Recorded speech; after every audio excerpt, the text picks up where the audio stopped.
అట్లా బైబిల్ కాలేజీకి దేవుడు నడిపించాడు. అప్పటి నుంచే నేను దేవుని సేవకు పిలువబడిన వ్యక్తినే చేసుకోవాలి, ఎందుకంటే నేను దేవుని సేవకి సమర్పించుకున్నాను కనుక అట్లాంటి వ్యక్తిని చేసుకోవాలని నేను నిర్ణయించుకున్నాను. ఎందుకంటే బైబిల్ కాలేజీకి వెళ్ళిన తర్వాత నేను చాలామందిని, గర్ల్స్ని, బాయ్స్ని చూశాను.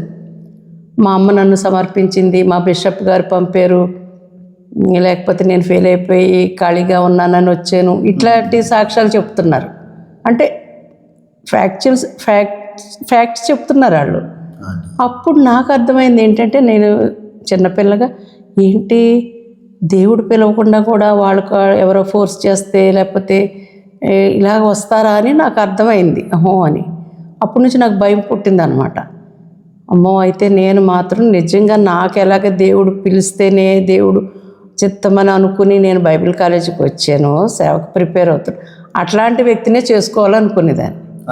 సో అలాగే దేవుడు ఈ పరిస్థితులన్నీ ఏర్పాటు చేసినప్పుడు, అంకుల్ గురించి నాకు ప్రపోజల్ వచ్చినప్పుడు చాలామంది పెద్దలు అప్పటికే తను సేవకి సమర్పించుకుని యూయూలో 2 years అంటే బైబిల్ కాలేజీకి వెళ్ళకముందే 2 years కోఆర్డినేటర్గా పనిచేస్తున్నప్పుడు చాలామంది తెలిసిన వాళ్ళు మా మదర్కి చెప్పారు, ఈజ్ ఏ కమిటెడ్ బాయ్, ఎంతో దేవుణ్ణి హిందూ బ్యాక్గ్రౌండ్ నుంచి వచ్చి తెలుసుకుని సేవకి వెళ్ళాడు, ఇక్కడ పనిచేశాడు, చాలా మంచి అబ్బాయి అని అట్లా చెప్పినందువలన then as I was praying God has led me.